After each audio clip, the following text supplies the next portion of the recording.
आध्यात्मिक मार्ग के साधकों में भक्ति और ज्ञान को लेकर कई भ्रांतियां रहती हैं। आज भक्ति तथा ज्ञान के मध्य जो भ्रांतियां हैं उनको स्पष्ट करने के लिए सुनेंगे स्वामी रामकृष्ण परमहंस की अमृतवाणी। वो कहते हैं कि शुद्ध ज्ञान तथा शुद्ध भक्ति दोनों एक ही हैं। एक ही ईश्वर को वेदांतवादी ब्रह्म कहते हैं, योगी आत्मा कहते हैं और भक्त भगवान कहते हैं। एक ही ब्राह्मण जब पूजा करता है तो पुजारी कहलाता है और जब रसोई बनाता है तो रसोइया कहलाता है। सर्वोच्च ज्ञान क्या है? ज्ञानी कहता है, हे प्रभु, समस्त संसार में तुम ही एकमात्र करता हो। मैं तुम्हारे हाथों का एक क्षुद्र यंत्र हूं। मेरा कुछ भी नहीं है, सब कुछ तुम्हारा है। मैं स्वयं, मेरा परिवार, मेरा धन, मेरे सब गुण, सब कुछ तुम्हारा है। एक भक्त स्वामी रामकृष्ण से पूछता है कि यह कैसे जाना जाए कि संसार आश्रम में रहते हुए भी अमुक व्यक्ति को ज्ञान प्राप्त हुआ है। तब श्री रामकृष्ण कहते हैं, जब एक बार हरि नाम सुनते ही किसी के नेत्रों में प्रेम के अश्रु बहने लगें और देह में रोमांच हो जाए तो अवश्य जानना कि उसे ज्ञान प्राप्त हो गया है। एक पौराणिक कथा है जिसमें ज्ञान और भक्ति का सुंदर समन्वय दिखाई देता है। एक बार भगवान श्री रामचंद्र ने भक्त हनुमान से पूछा, हनुमान, तुम मुझे किस दृष्टि से देखते हो? हनुमान जी बोले, राम, जब मुझे मैं का बोध रहता है तब मैं देखता हूं कि तुम पूर्ण हो, मैं अंश हूं। तुम प्रभु हो, मैं दास हूं। और राम, जब मुझ में तत्व ज्ञान उदित होता है तब देखता हूं तुम ही मैं हो और मैं ही तुम हूं। तालाब के जल पर छाई हुई काई को हटा देने पर वे फिर आकर जल पर छा जाती हैं, पर यदि उन्हें हटाकर बांस के घेरे बांध दिए जाएं तो फिर वे नहीं आ सकती। इसी प्रकार माया को हटा देने से वह फिर आ खड़ी होती है, परंतु यदि उसे हटाकर ज्ञान और भक्ति का घेरा बांध दिया जाए तो फिर वह नहीं आ पाती। तभी भगवान प्रकाशित होते हैं।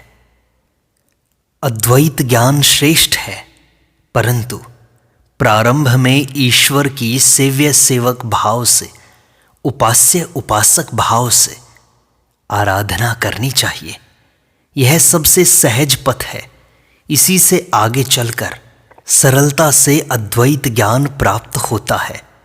यद्यपि अद्वैत ज्ञान ही सर्वोच्च ज्ञान है, तथापि साधक को प्रारंभ में उपास्य उपास्य भाव, ईश्वर उपास्य है, मैं उनका उपासक हूं, यह भाव लेकर साधना प्रारंभ करनी चाहिए। इससे सरलता से ज्ञान लाभ हो जाता है। पंचभूतों के फंदे में पड़कर ब्रह्म को भी रोना पड़ता है।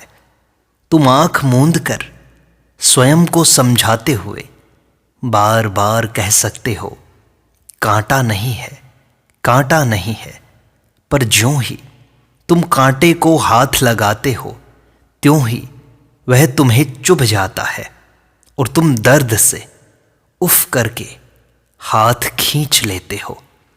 तुम मन को कितना भी क्यों न समझाओ कि तुम्हारे जन्म नहीं है, मृत्यु नहीं है, पाप नहीं है, पुण्य नहीं है, शोक नहीं है, दुख नहीं है, क्षुधा नहीं है, तृष्णा नहीं है। तुम जन्म जरा रहित निर्विकार सच्चिदानंद स्वरूप आत्मा हो, परंतु ज्यों ही रोग होकर देह अस्वस्थ हो जाती है, ज्यों ही मन संसार में काम कांचन के आपात सुख के भुलावे में पड़कर कोई कुकर्म कर बैठता है, त्यों ही मोह, यातना, दुख आ खड़े होते हैं और वे तुम्हारे सारे विवेक विचार को भुलाकर तुम्हें बेचैन कर देते हैं।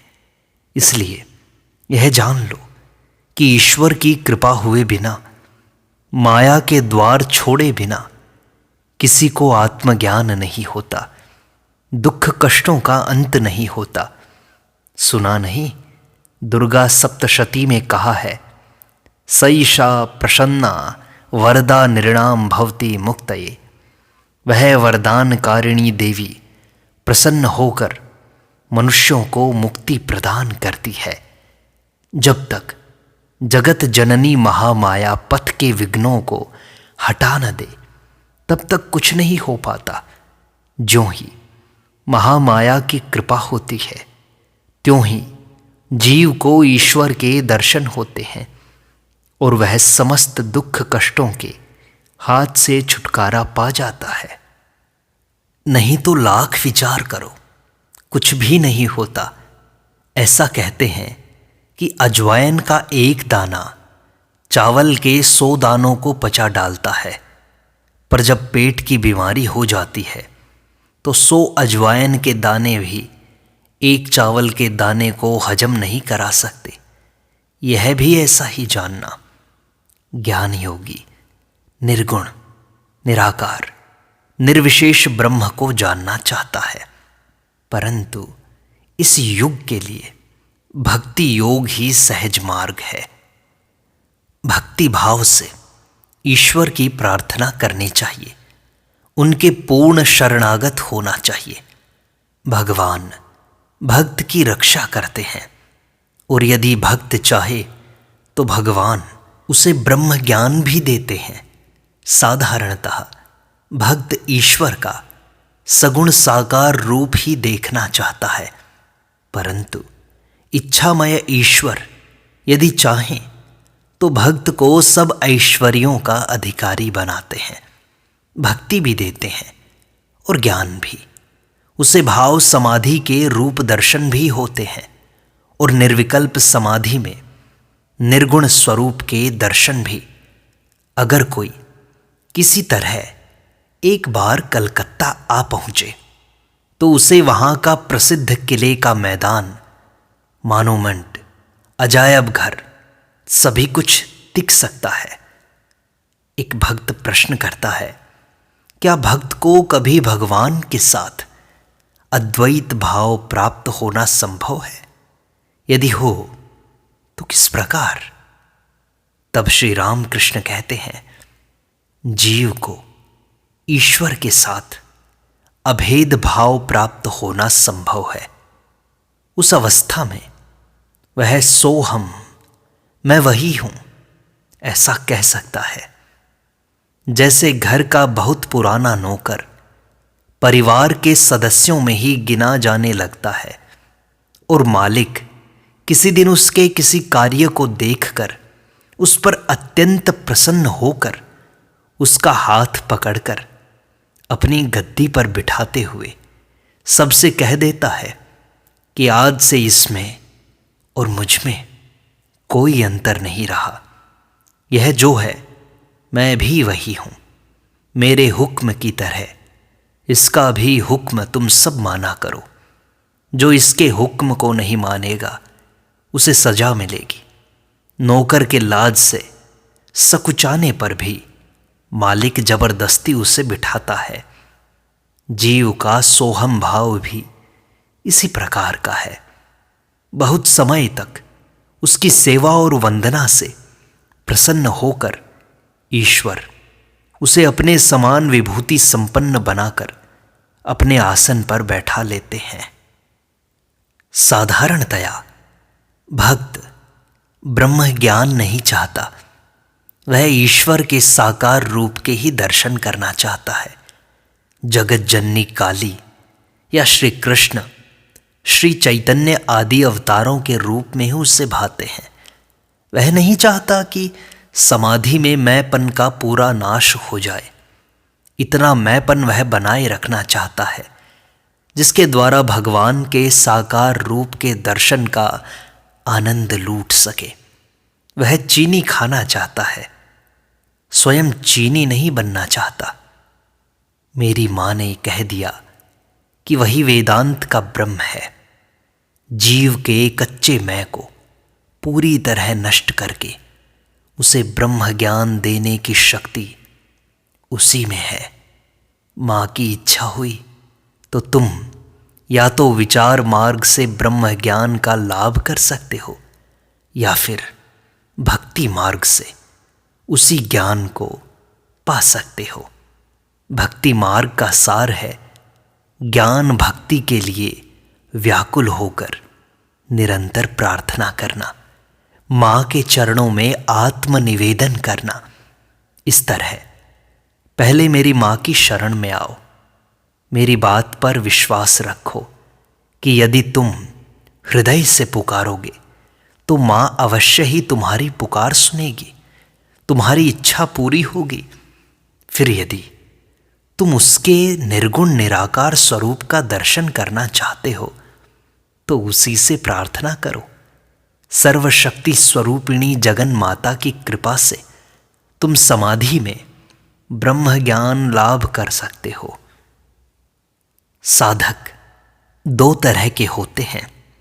एक प्रकार के साधक का स्वभाव बंदर के बच्चे की तरह होता है, दूसरे प्रकार के साधक का स्वभाव बिल्ली के बच्चे की तरह होता है।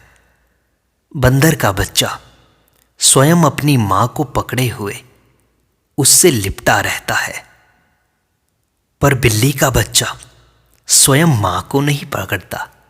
मां उसे जहां कहीं भी छोड़ दे वहीं पड़ा रहकर वह म्याऊं म्याऊं करता रहता है।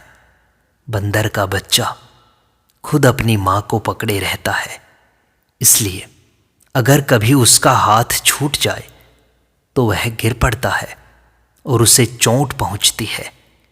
पर बिल्ली के बच्चे को यह भय नहीं है, क्योंकि उसे उसकी मां स्वयं पकड़कर एक जगह से दूसरी जगह ले जाती है। इसी प्रकार ज्ञान योगी या कर्मयोगी साधक बंदर के बच्चे की तरह स्वयं के प्रयत्न से मुक्ति लाभ करने का प्रयास करता है, परंतु भक्त साधक ईश्वर को ही एकमात्र कर्ता जानते हुए बिल्ली के बच्चे की तरह उन्हीं के चरणों में निर्भर होकर निश्चिंत होकर पड़ा रहता है। ज्ञानी कहता है सोहम, मैं ही वह शुद्ध आत्मा हूं, परंतु भक्त कहता है आहा, ये सब भगवान की महिमा है, यह सब कुछ मैं हूं, यह सब कुछ तुम हो, तुम स्वामी हो, मैं सेवक। इन तीन भावों में से किसी भी एक में दृढ़ रूप से प्रतिष्ठित होने पर ही भगवत प्राप्ति होती है। शिव के अंश से जन्म होने पर मनुष्य ज्ञानी होता है, उसका मन सदा ब्रह्म सत्य जगत मिथ्या इसी बोध की ओर जाता है। विष्णु के अंश से जन्म हो तो प्रेम भक्ति होती है, वह प्रेम भक्ति कभी नहीं जाती। बहुत ज्ञान विचार करने के बाद यदि किसी समय यह प्रेम भक्ति कुछ कम भी हो जाए तो फिर और एक समय यह यदुवंश का ध्वंस करने वाले मूसल की तरह देखते देखते बढ़ भी जाती है। ज्ञानी के भीतर मानो एक ही दिशा में गंगा बहती है, इसके लिए सब कुछ स्वप्नवत है। वह सदा स्वरूप में अवस्थित रहता है, परंतु भक्त के भीतर गंगा एक दिशा में नहीं बहती, उसमें ज्वार भाटा होता है। वह कभी हंसता है, कभी रोता है, कभी नाचता है, कभी गाता है। भक्त भगवान के साथ विलास करना चाहता है। वह उस आनंद सागर में कभी तैरता है, कभी डूबता है, तो कभी उतरता है और जैसे पानी में बर्फ का टुकड़ा डूबता रहता है, उसी तरह वह भी अपने आप को बर्फ के टुकड़े की तरह समर्पित करना चाहता है।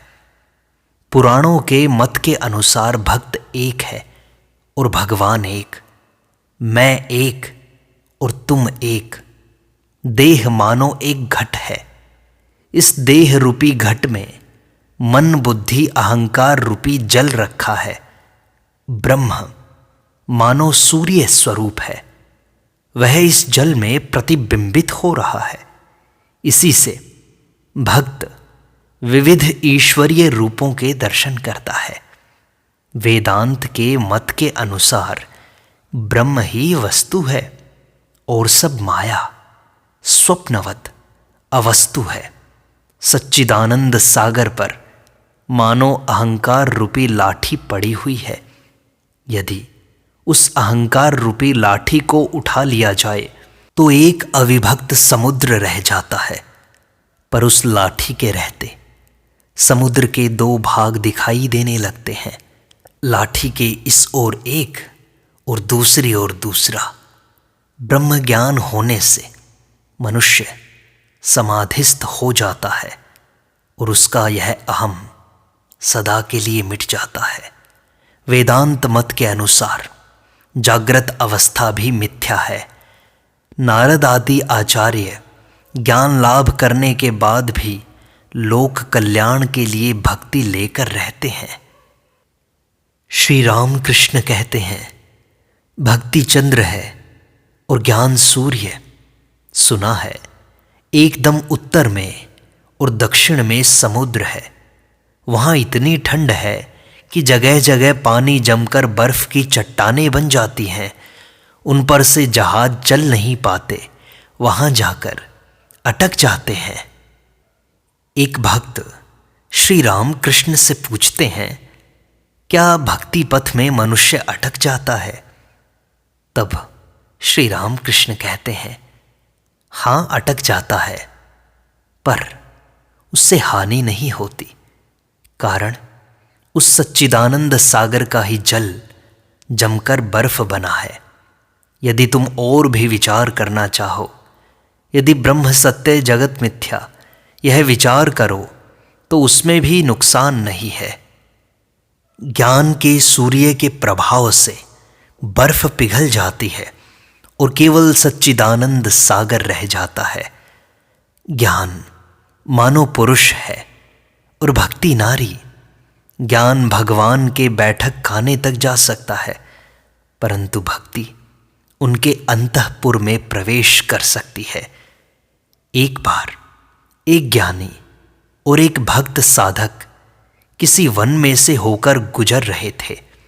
राह में उन्हें एक बाघ दिखाई दिया। ज्ञानी ने कहा, भागने की कोई जरूरत नहीं है। सर्वशक्तिमान परमेश्वर अवश्य ही हमारी रक्षा करेंगे। पर भक्त बोला, नहीं भाई, चलो हम भाग जाएं। जो काम हम स्वयं कर सकते हैं उसके लिए भगवान को क्यों कष्ट देना।